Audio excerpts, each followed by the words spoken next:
Great. Thanks, Karl. Over to you. Beauty, Bill. Let's hope I can get this share screen to work. Here we go.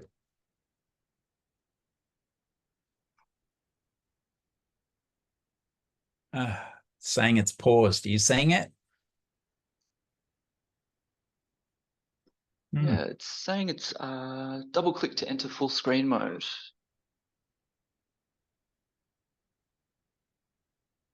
Maybe just try that again, Karl. It's amazing. It always works when we do a warm-up.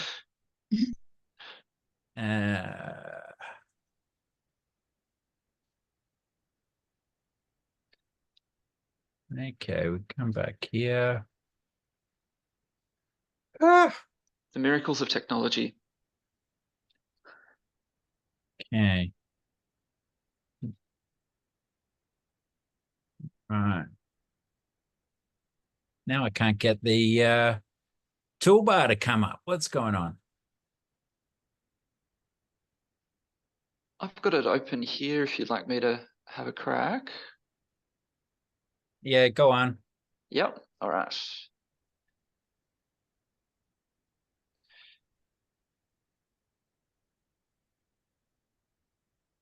Okay, can everyone see that? I'll just move this so I can go to presentation mode, which I'm not entirely sure how to do.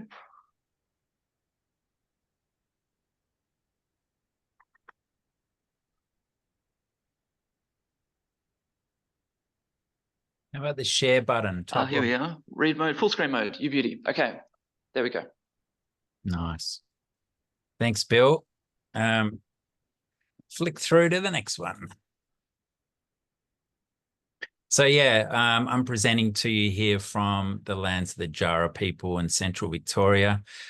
Yeah, so I was lucky to visit a DIY shipping container just the other day and was amazed to see that a 46-foot container could be fitted out in a homely nature like this for just $20,000.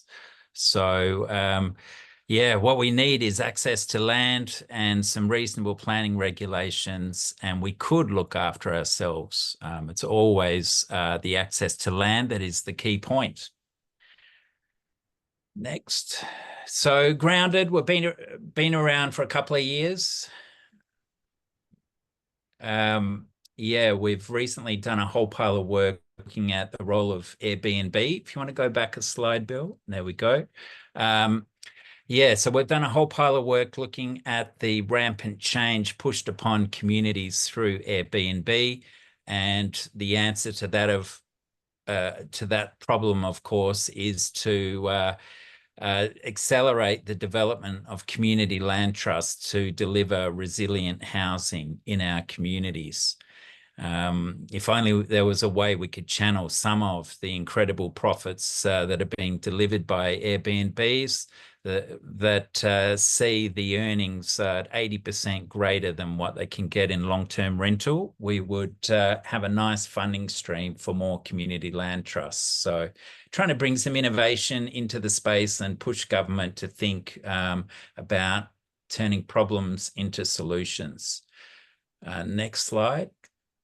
So our current housing story sees investors buying up properties, and each time that property is sold, the profits leave the community, and in time, locals are displaced when they can't afford to buy or rent.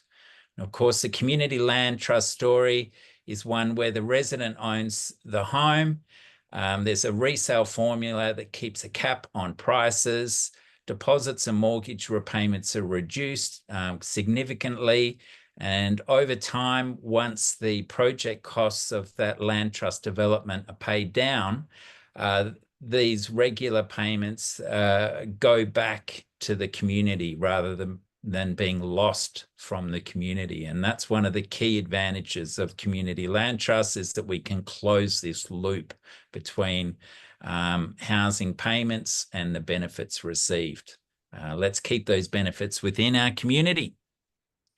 Next one. So the core CLT concept is that the resident only has to borrow for the house while the trust owns the land. When you look at land and housing prices, it's really the value of land that is going through the roof. Sure, we've had some construction cost pressures of recent, but over the long run, it's that locational value that increases over time. And if we were all supposedly born onto this planet as equals, then each generation should get equal access to the land. And the best way to do that is to share that rising value of land back with the community. Next one. So for CLTs, why are we so passionate about them? Because you only have to borrow for the house. Most valuations see that the land component is around about 60% of every mortgage. So if we don't have to borrow for the land, that also means we have a 60% lower deposit rate. And that deposit gap is massive now, where in many communities we need over $130,000 plus just as a deposit. And as some of us will be able to remember, it wasn't that long ago that a house was costing around $200,000 all up. So yeah, we've gone through some incredible change over the last 24, 25 years since that capital gains tax discount was introduced. The other big advantage of CLTs is that we can deliver perpetual affordability. That is what we want. We know that setting up any sort of co-op or CLT takes a lot of time and effort. Let's ensure that this housing benefits future generations and not just one generation of owners. That's one of the big problems with the government's Help to Buy scheme, is that it's just a one-buyer wonder, and then that public subsidy is lost and government has to start over again. That's why CLTs are so useful, because in a way they become a self-funding vehicle. And yeah, once those project costs are paid down, and what we've looked at in the Northern Hemisphere, prior to the Community Land Trust movement, which has now clocked up 50 years of history in America, there was a concept called land colonies. And these land colonies paid off their debts in 10, 15 years. And one of them in particular became known as a beautiful nudist art colony. But it didn't actually do anything to help expand the base for affordable housing. So whenever we're working with community groups, we're trying to seed that concept that to have as one of your constitutional objects that you want to expand the base for affordable housing, so that it doesn't become an enclave where you're just looking inwards, you're looking outwards and trying to help the wider community, and to really establish that community resilience. One of the other things I love about CLTs is that this is locally accountable supply. We have local board members rather than some anonymous corporate structure. You can bump into a board member anywhere and hear about how the housing construction is being rolled out. My past work writing about staged releasing in master plan communities show just how powerful the role of drip feeding supply is. Well, with community land trusts and the community ethos embedded in the whole process, that supply is rolled out quickly to help as many people as possible, rather than slowly drip fed for great profit. Thanks, Bill. So the affordability lock, I like to call it. This is for the classic CLT model. And at resale, there's an exit fee, which is akin to a capital gains like tax of somewhere between 50 to 75% of the gains. The resale price is limited to the growth in incomes. That's a powerful medium to really keep in check the growth of prices so that people aren't spending more than 30% of the area median income on somewhere to live. And importantly, residents are prioritised to have a local link to the community through either their family life or having worked in the area for 3 to 5 years.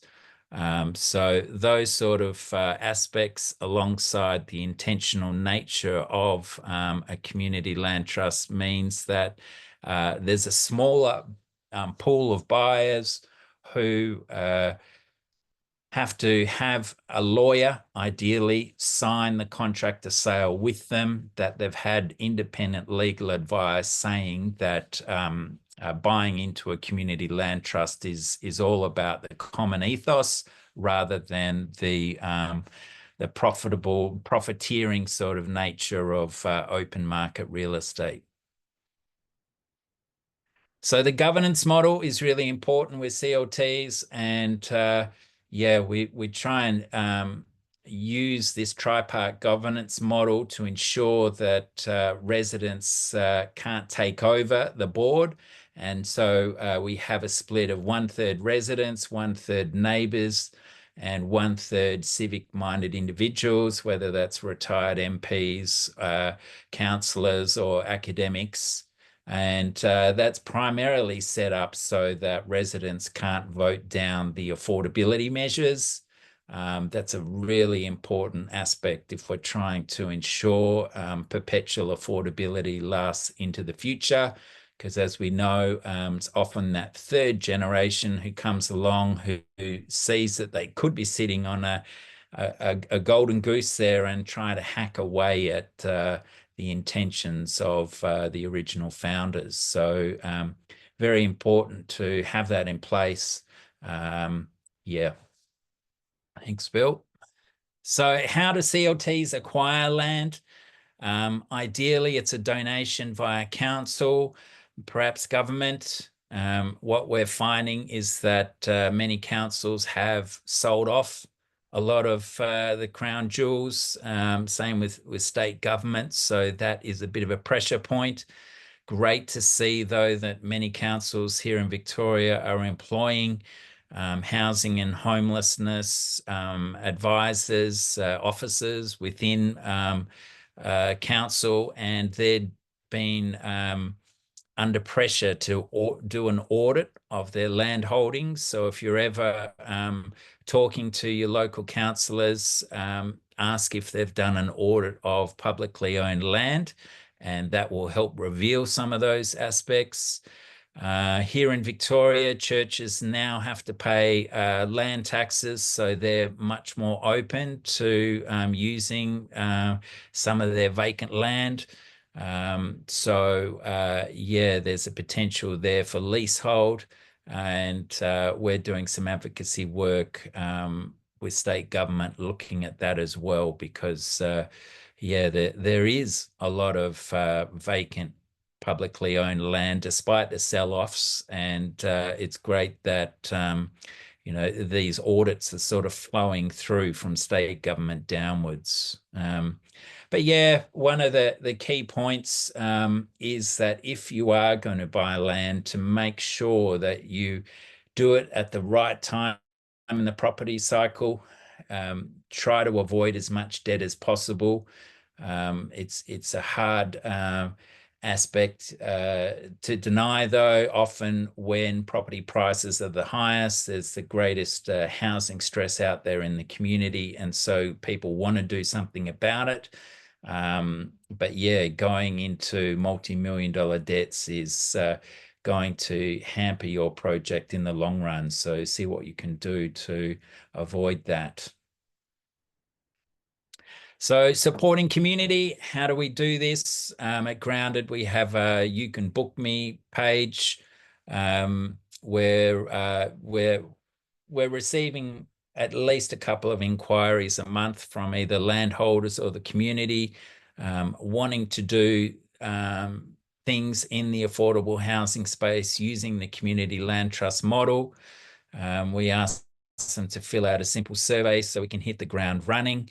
And yeah, we just do a 30-minute sort of meet and greet, figure out what the agenda is and how we can work together, and then set in place a series of regular meetings trying to help that group get up onto the runway with land in mind. So yesterday I met with the amazing Seaford Housing Affordability Collective, and they've been around for over 10 years working on the front line with homeless people around the Frankston area, where there's something like 97 rooming homes. I was staggered to hear how many there were. But yeah, there's some government land coming up for sale in the area, and it's a lot of commercial rooming homes making a lot of money out of it, and barely any not-for-profit rooming houses there. So yeah, how do we try and find a way to use this perpetual ownership model under the CLT model to help groups like that? In Australia, the Byron Shire Community Land Trust has recently been announced. This is likely the first community land trust in the country. It's a rental focused model.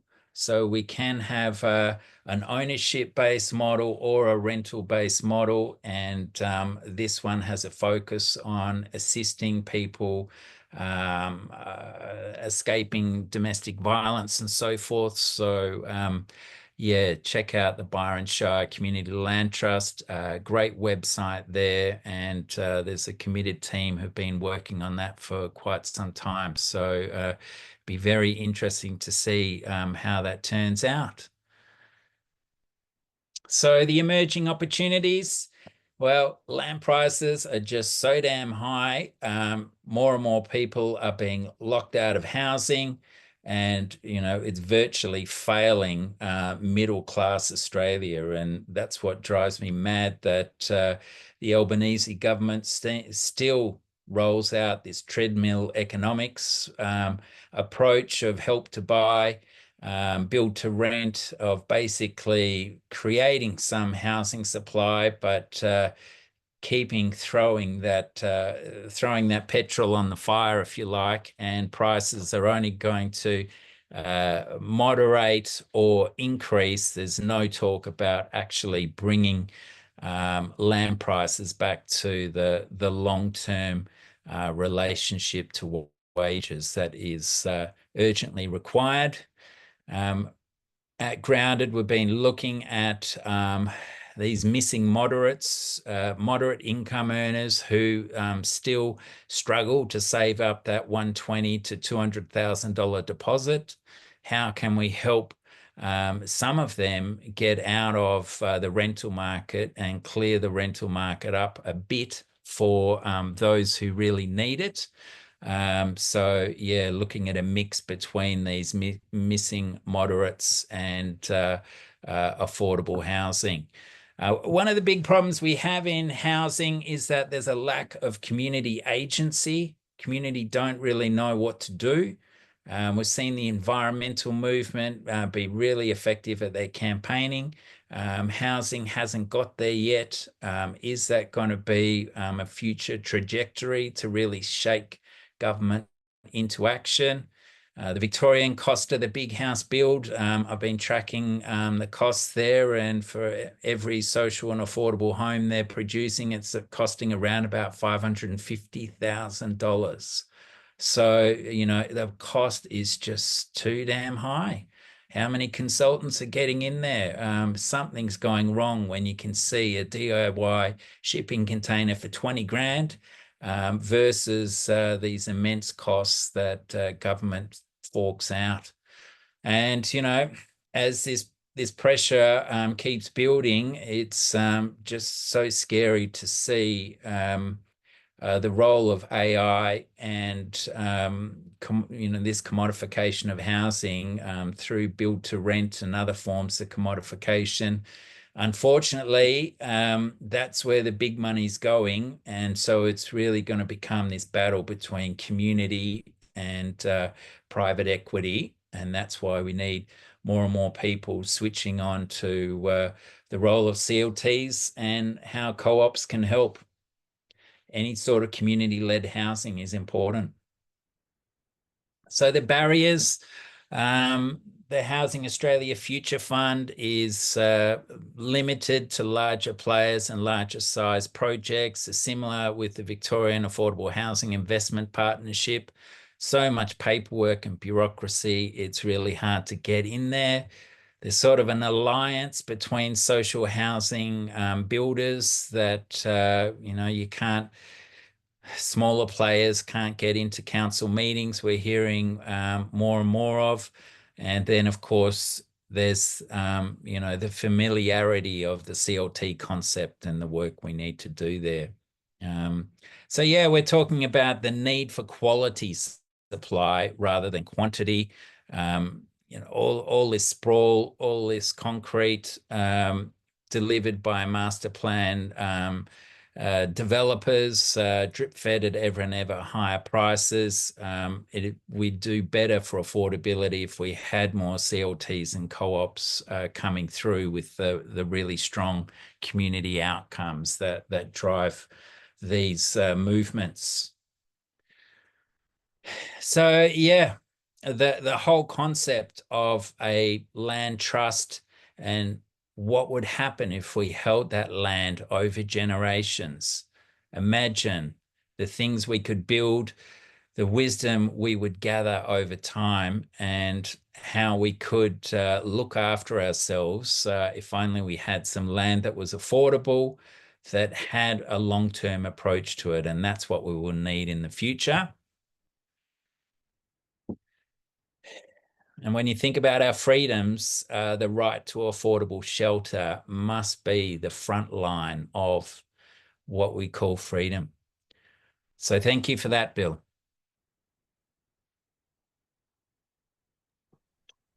Thanks so much, Karl. That's fantastic. And yeah, I think we hear so much about housing affordability, to that core concept of land affordability and different models there. It's really fantastic. So save your questions up, everyone, and we will we'll have a bit of a bigger discussion at the end.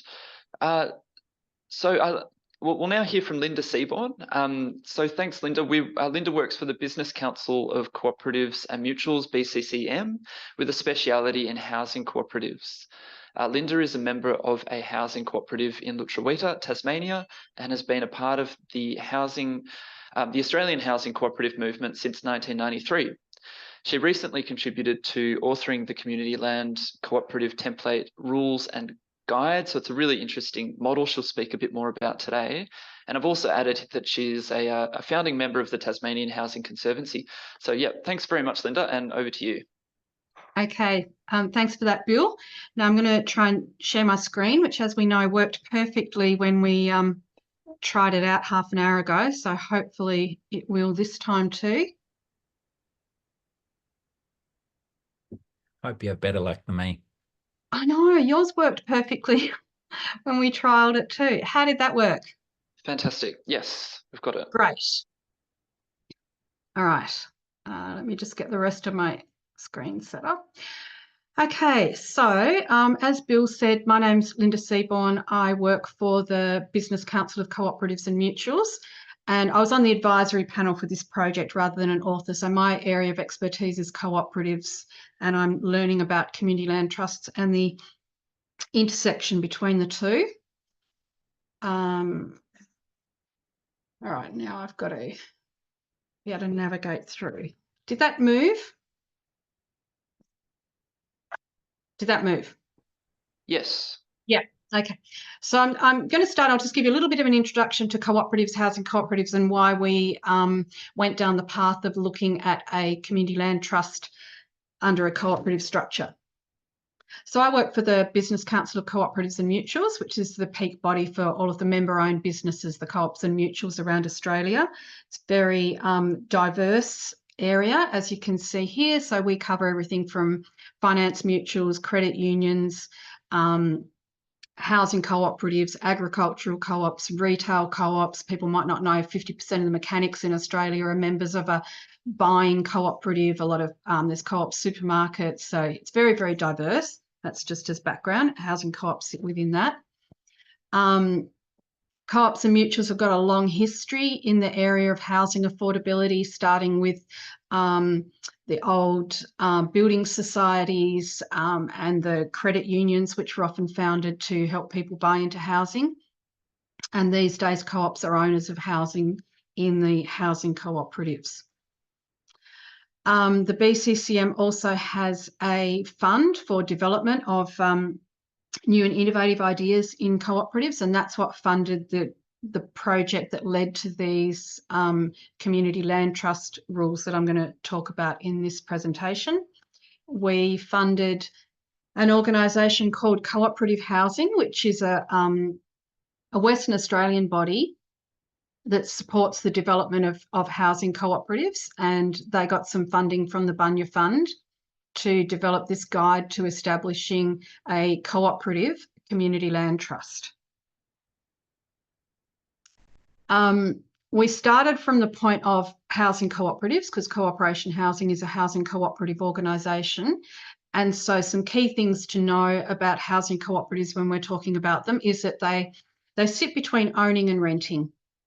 So you can have a rental cooperative where people get to rent like they own, or you can have an equity cooperative where people own a portion of equity in the houses, but it's more affordable than owning, and they usually pay a subscription rate. So then it's sort of owning with the affordability of renting. So it sits in between. What we found in the housing co-op sector is that a problem limiting the establishment of new housing cooperative co-ops is access to land. And so that's why we started looking at the community land trust model to secure the land to put the housing cooperative on. And the reason that we looked at doing a community land trust as a co-op is because co-ops fundamentally, they're democratic organisations, they're owned and controlled by the members, they're self-help organisations. These are all values that fit really well with Karl's great foundational presentation there about what a community land trust is. We think that the cooperative values fit really well with that, and because we're experts in co-ops, we thought we'd like to try developing co-op rules that fit under the co-op legislation that carry out the function of a community land trust, because from our point of view, that's the best business model to set up a community land trust under. So for the aspects of community land trust that we were really interested in is that it provides ongoing affordable housing. So this is what Karl was talking about that sort of perpetual affordability or locking in the affordability. That's something that was really interesting to us. And it's done, you know, through that mechanism that Karl was explaining about removing the land cost out of the housing cost. So if you're setting up a housing co-op, which is what we started from looking at, once you've got the land cost taken care of, then you can set up an affordable housing cooperative on that. So we decided that the first thing was to prepare a set of rules, which is the equivalent of a constitution in a cooperative. And so that's what the funding was for. And we pulled together a team. So when I say we, I'm speaking on behalf of Ojani Stockman, who's not able to be here today. So she's from Cooperation Housing in Western Australia and was the brains behind this project. I was somebody sitting on the advisory team for it. So I had a very hands-on role during the development of it. And it was authored primarily by Katie Innes, who is a cooperatives legislation expert lawyer. So we settled on what's called a non-distributing cooperative, which is the equivalent of a not-for-profit. And we settled on a model where there is share capital involved. So a co-op doesn't need to have that, but we wanted that in the template. And the reasons were having a non-distributing co-op locks in that perpetual affordability. because dividends are prohibited in a non-distributing cooperative. So that leakage of affordability, whether, you know, as Karl was saying, get third generation who cash in on basically the mutual value that's been created by the previous generations, we wanted to put a lock on that. And so that's why it's a non-distributing model. And the reason we want to have share capital, even if it's not a lot of money, is to create that sense of buy-in from the members. So we also drafted 2 versions of the template, because as we were working through how would this work and what would it look like, we determined that rules would look quite different if you've got a community land trust or a community land cooperative that just holds the land and the housing is taken care of by private owners, by a co-op, by somebody else. If you've got a community land trust that's just holding the land, then you've got a much more simple model. But if you have residents, if you have the community land trust is involved in the provision of the housing, then you get a more complex model, because you start having to sort of manage relationships between people that are living on the land and do some of the stuff that a housing cooperative traditionally does. So that's why we did 2 versions. First template's fairly simple. It's basically what I just already said. So in the first version, there's only 1 class of membership, and it's a lot simpler. And in the second template, it's more complex. And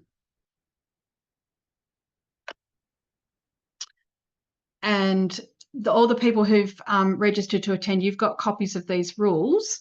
But what we've developed is we've developed something that is an example. And so the idea is, because this is community-led housing by the members of the cooperative, that the group itself would work through those rules and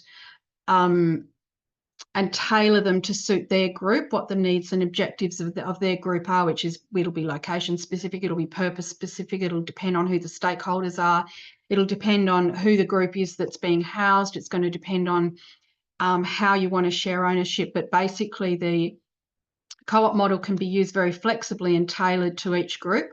What we've created are some example rules, and it's got a guidance all of the way through. So for each question that impacts on how your co-op manages conflict of interest or conflict resolution, or how expensive or affordable it is to buy in,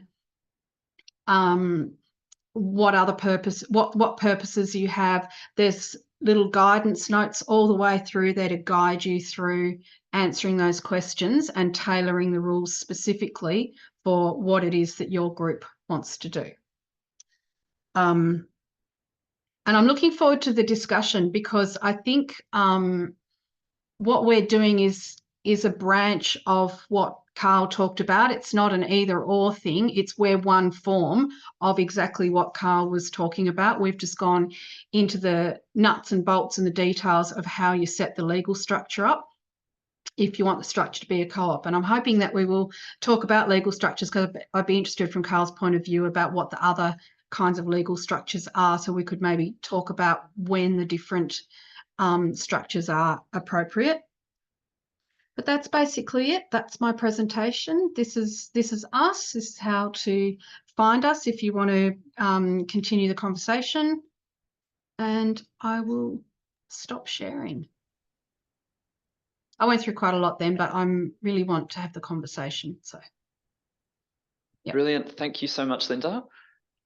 Great. Well, we might start hearing from the audience, and for this Q&A, there's a lot of people, a lot of good questions out there, so please make sure your question is a question, and rather than a lecture, and we'll hopefully get through as many questions as we can. And it might be easiest if people pop their hand up, and then I can get a sense of I don't miss anybody. So yeah, has anyone got a first question? There's a question there from Kevin Cox that I'd be interested to answer. Yes, He please. said, could you make company rules to match the cooperative rules, but leave it as a company as companies fit into the rest of the financial industry? Oh, and can we call on other people in the in the forum to answer questions? Because I'd like to call on Claire Fountain to help me with this one. But basically, a cooperative is a form of company. And that once you start to use like a company limited by guarantee or something like that, you start to take some of the mutuality out of it and the ability to lock in the affordability and the ability to have the democratic member control. So I think one of the common principles across everything we've talked about today is we want to have community-led housing. We want the people that are living in the housing to be leading it, and co-ops really strongly protect that. But Claire, would you like to say something else in answer to that question? Yeah, great. Thanks, Linda. The only thing I'd add to what you said is that the Cooperatives National Law mirrors in many areas the Corporations Act. So if you're thinking about being able to go into debt, capital raise, the cooperative has the ability to do that the same as a company does. So unless Kevin's got any other aspects that he feels that a co-op can't do, there's lots of similarities. Yes, I've tried to do something similar with solar panels. But the problem is that as soon as you mention the word cooperative, no one will talk to you. It's as simple as that. People, for some reason or other, they think that they're different to what they are. And they think that you can never make individual decisions that, say, associated with your own place, whereas you can obviously structure it so you can. And so you just run into for example, banks have different rules about lending to companies as opposed to lending to cooperatives.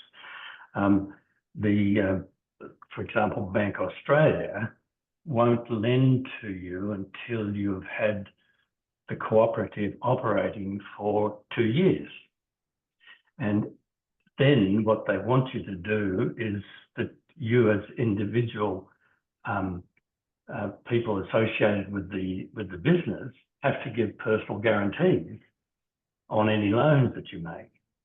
Whereas they don't necessarily do that with a company that has assets that are backing the loans. So I've just found it extremely difficult. And also, we ran into a problem with getting self-managed superannuation funds to invest in the cooperative, because they're supposed to be at arm's length from the people who are getting the benefit. You can't invest your own super money in your own business, for example. It has to be something, it has to be separated from it. Whereas if it's a company, then it doesn't seem to have that same problem. Linda, in your answer, or Karl, could maybe we'll build this into a bit of a conversation about money, since we're talking about it. And Penny's asked a question: where does the money come from for building the houses on council donated land? Also, do you know examples of CLTs buying existing homes? In our town, we have many homes only partially used that could be converted to ongoing permanent use. How could a CLT work with that scenario? So I think there's potentially a related subject there about financing for Sure. Yeah. Yeah, so that is one of the challenges, is having the residents' mortgage finance approval established, and then having the funding to construct the housing itself. And that construction window of 24 months is often the bit that is difficult in the CLT space. Any sort of cooperative space is getting that short window of funding that's often at 8 to 10, 12% interest. But once the residents have their mortgages approved, that's quickly repaid. The second part of Penny's question regarding Airbnb, short-term rentals and CLTs, yeah, you'll have to read our report from Airbnb, from a housing problem to solution, where we suggest a cap and trade system would be the fairest way to moderate the growth in short-term rentals that is swamping the housing opportunities of locals. So we need to prioritise locals' housings first, and in many communities there was somewhere between $3 to $13 million worth of funding annually that could be made available for affordable housing. So there is a huge funding capacity available if we would dare tax away some of the incentives for this further commodification of housing through Airbnb. Just for follow-up, Linda, yeah, from a cooperative's perspective. Yeah, so in the model that we looked at, this was done in partnership with the housing cooperative sector that are able to access the community housing program funding. So this is when the federal government, the HAF funding and the HAF loans, and then they push it out through the state governments who have a variety of community housing program funds. So that's what this model was originally developed to work in partnership with those community housing provider cooperatives, but it could also work with, you know, ones that aren't, if you can find the funding. So that's the funding source that we're targeting. There is a separate piece of work that's been funded by the same BCCM fund to look at a housing cooperative that can be developed through shares and doesn't require any government funding, but it can't afford to buy land, so it needs to lease land. So it's actually a perfect complement to a community land trust. But that requires the co-op being able to take out a mortgage, which goes back to the issue that Kevin raised, that banks aren't that familiar with that. So we're also working with the finance mutuals, who, as I've said at the very beginning in the introduction, are members of ours. We're not getting the whole sector over the line, but we believe that we will get one or two that will be willing to fund a co-op share, a mortgage type loan on a co-op share, like it happens in other countries around the world. Sorry if that's all too dense. I think I'm saying a lot of different things in short sentences. Great. Yeah.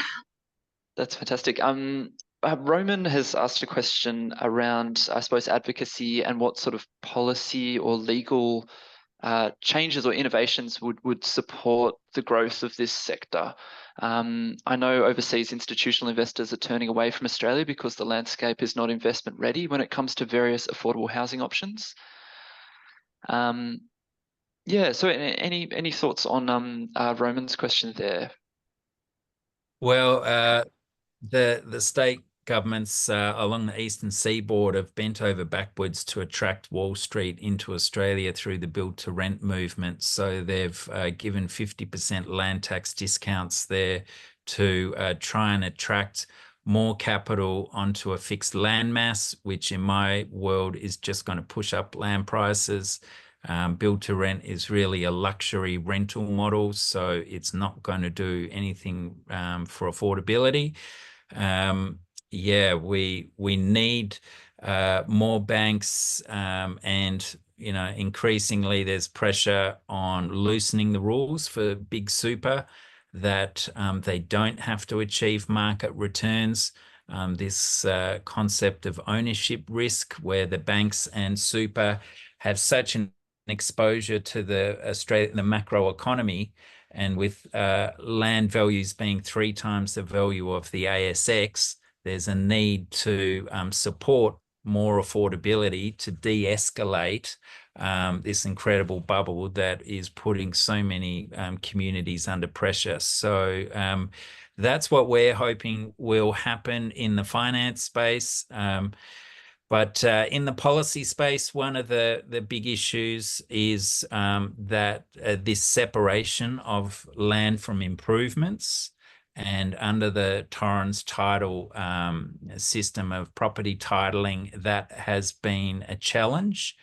And within the Planning Act, in a number of states, the Caravan Park Act is your go-to focus in terms of planning, and we still have to kind of doctor that the homes are movable. So even though that we're trying to set up permanent affordable housing, we have to make the homes look like they're movable, which doesn't inspire confidence within the finance sector. So we're putting quite a bit of advocacy work into that space to build some certainty. Because we're sort of slotted in between the Caravan Park Act and rooming homes. There's a tiny little space there for movable dwellings. So we need more certainty within the Planning Act. And wouldn't it be lovely if some of the property tax incentives went towards genuine affordable housing outcomes like we're talking about today? Great. Okay, thanks, Karl. Nat's shared an excellent report from Grounded. So, and people interested in Airbnb from a problem to a solution, please have a look at that. I might take, I suppose, the chair's prerogative and ask a question if I can. Just on the issue of scale, Linda raised an interesting point about whether CLTs are involved in delivering the housing themselves in a more sort of complex relationship as opposed to simply owning the land. And obviously, the Tasmanian Land Conservancy, we are I suppose, a statewide, looking to be a sort of statewide CLT and not so involved in providing the land. And I was just wondering what your thoughts on those different types of structures and the extent of the CLT's involvement in delivering the housing itself. I can answer that. Certainly under a company limited by guarantee type structure, that it can be organised both legally and then working with a social housing provider such as Common Equity Housing Limited to do the actual build. That's a sort of approach we've taken. But the most recent US Community Land Trust census that Grounded Solutions in LA produced showed that whilst it's really good to encourage community groups around the country to do all this heavy lifting, perhaps there's a need for a central body to do the sort of economic modelling and finance links and planning work, some of that more specialised work, and allow the community groups to do the local advocacy and outreach and deliberative design work with their architects. So it's still a movable feast. It's still being worked out, but I love looking at what the Swedish co-op sector has done over 70, 80 years now, being responsible for 30% of dwellings. The community coming together has to be the way forward when private equity is just coming in to financialize housing each and every day. Linda, did you have sort of thoughts on those different models? Look, I think that they can both work. There's the land ownership, so taking the land out of the market, so as your basis for affordability, and then the housing that sits on top of it. And I know that what you've talked about with the Tasmanian Land Conservancy is about being a vehicle for holding land that is used for affordable housing in the broad sense of the word. And as you know, I'm very much in favour of a cooperative as the model for that housing that goes on the land. And I think going back to that financing question, so the advocacy that we're working on at the moment around how to get the financing for the housing, I mean, one option is you work with people who can afford to build the house. And another is to work on some of the models like they have in places like Sweden and Denmark, where the government have supported the development of a large affordable housing sector. which they do tend to mostly be made up of cooperatives because it is such a good model for doing that. And they will have things like government-backed loans. So the people who are building the housing will, through their cooperative company structure, take out a mortgage that builds, it's often an apartment building, and then they make regular payments to the cooperative that pays that mortgage off. So that's like rent. So when you build to rent, you're making regular payments, you're making rent, you're paying it to the institutional investors who are paying off the mortgage, and at the end of the day, they own the building. And in a cooperative, the same people are paying the same money or less, but they're paying off the mortgage, their co-op, and then their co-op owns the building, which that's your lock for the affordable housing, because it's not individually owned by people who are selling it back into the market where you get that escalating price. It's stabilised into affordable. And so the advocacy work that we're doing in Australia around the policy work around that, you've got the HAF and Housing Australia, and the HAF, the fund for funding affordable housing in Australia. So that largely goes out in grants or loans to registered community housing providers who can only provide housing to people eligible for social housing. So you're talking about very low income people with very, very low assets. So that really limits who can access this affordable housing. Or there's an affordable housing stream, which is a bit more open, but that's regularly monitored. And once you move out of the affordable housing category, you actually have to leave that housing. So that's got limited use as well.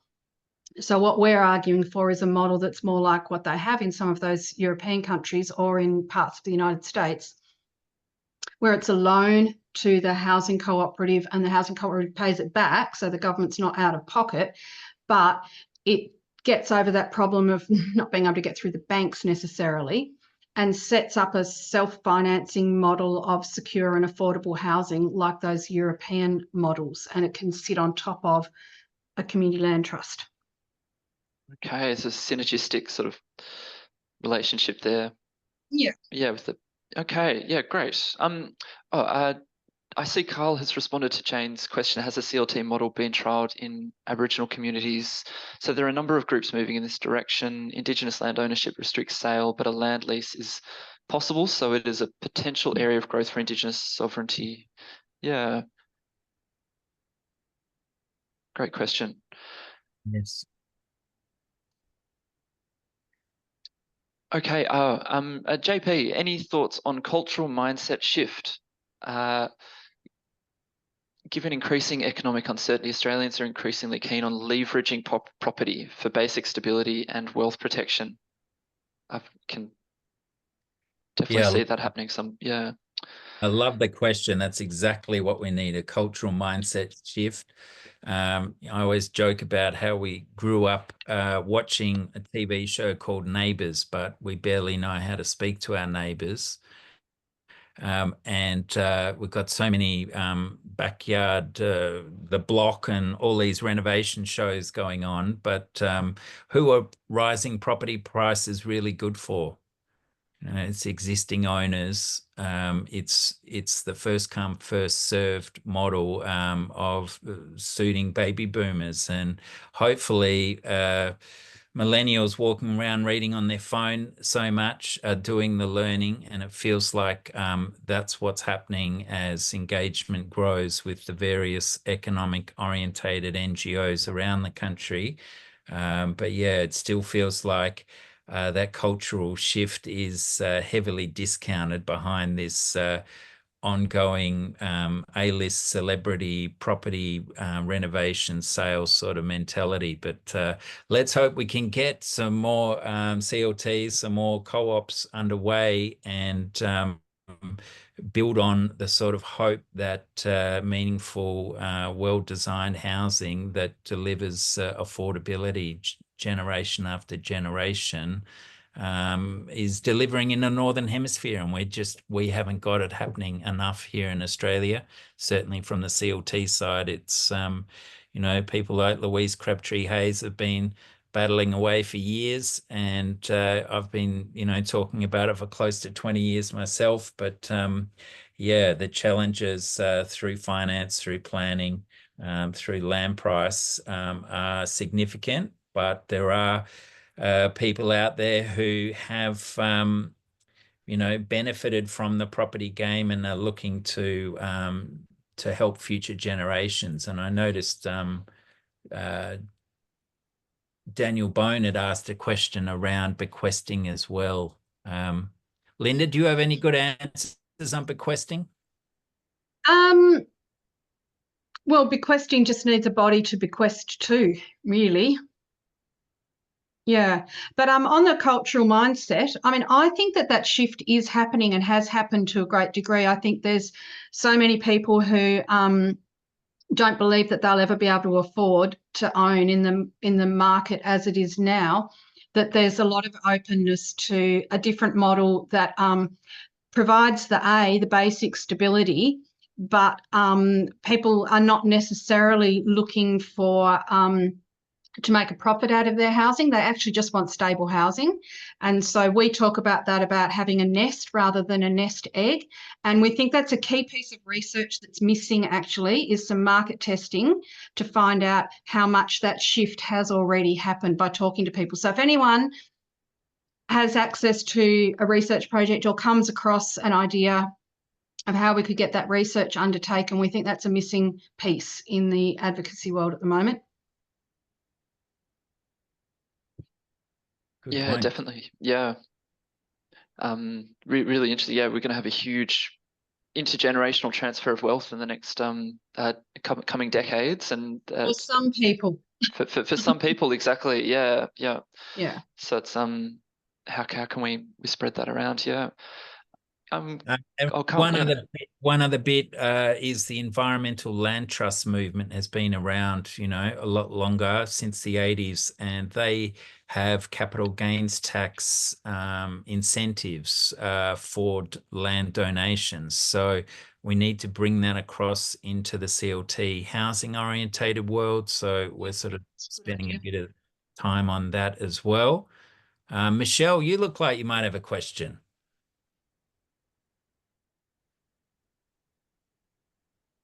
I've got so many questions. I don't even know where to start. I'm just, we've talked, is there maybe we touched on it. Is there floating around somewhere an idea about a federated sort of model where you can have, because I'm working with a project for the Australian Food Sovereignty Alliance, and our idea is to have regional bodies that would either actually hold the land or have it on a long-term lease, and that the governance would be place-based. But then we would need a peak body to kind of serve as mission lock and policy, writer. And I'm just wondering how that would fit into this kind of structure, if at all. I know it's a big question. Sorry, I'm just trying to get my head around. Does that make sense as a question? A federated model, yeah.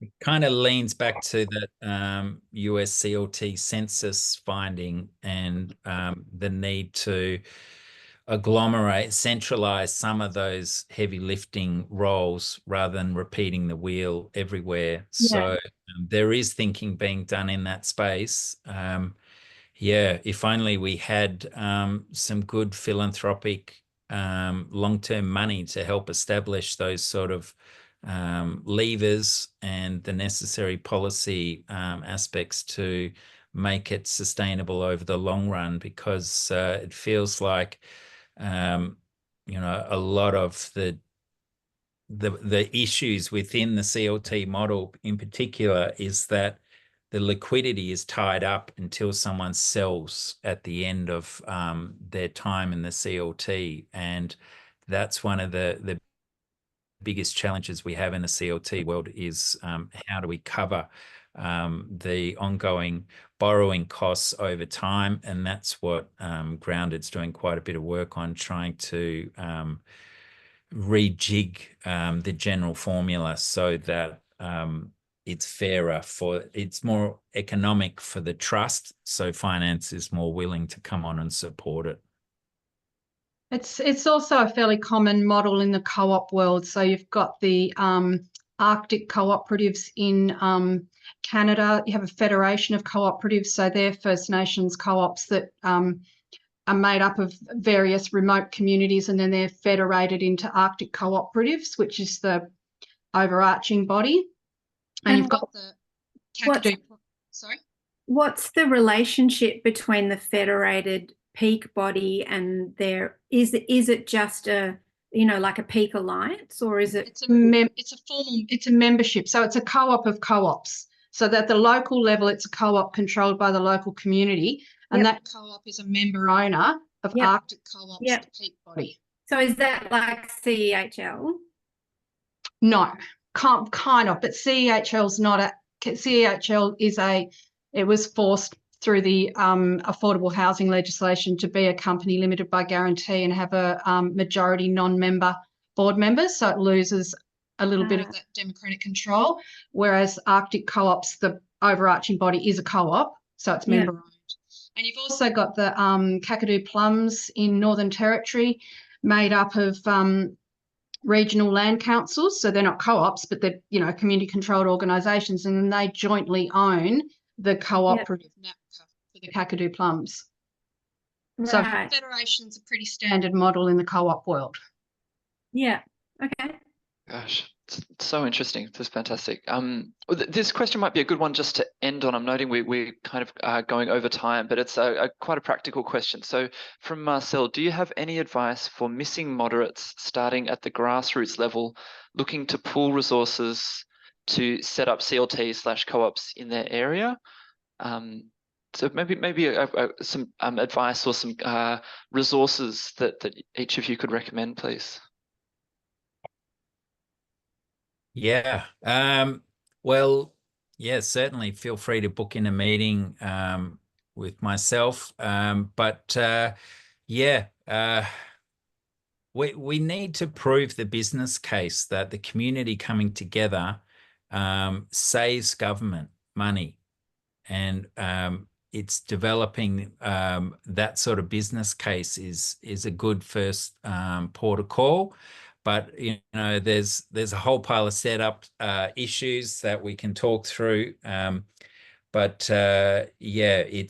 trying to get to that point where you can arrange finance for yourselves, and from there things become a lot easier. But certainly talking to local council and perhaps having 50 people registered or 30 people registered with your working group shows them that you're serious, and perhaps you will have the local knowledge of some vacant sites that perhaps council owns, and you can really start leveraging on that as a political issue, particularly with local council elections coming up and those sort of advocacy potentials. And I've just put a link in there for some financial modelling. That's the one I referred to before about setting up a housing cooperative that doesn't need government funding. So that's probably worth a look. Great, thanks, Linda. And we did hear recently from Tim Riley in Victoria in property collectives, which is, I suppose, another kind of model, but it's people pooling their resources to become developers in their own right collectively. And Tim's a part of this middle ground housing group, which is around trying to create a more affordable model, because the middle ground does knock the price down by like 10% or something, but it's still, you know, the full cost of buying a house, which people still can't, some people, well, middle income people still can't afford unless they've got a bank of mum and dad or something like that. Yes, and without the benefits of the perpetual affordability locked in for the community. Yeah. Great. Well, just on behalf of everyone, thank you so much, Karl and Linda, for sharing your expertise and work in this area. It's been great to hear from you. And please stay in touch. You've got their websites and resources. We'll send out the recording to share with your networks and the slides that were presented. So keep your eye on your inbox for that. And yeah, just thanks very much for coming today. I really appreciate it. Yeah, some great questions. Thanks, everyone. Yeah, very interesting area. Very good. Thanks, everyone. Great. Bye. Bye now. Bye.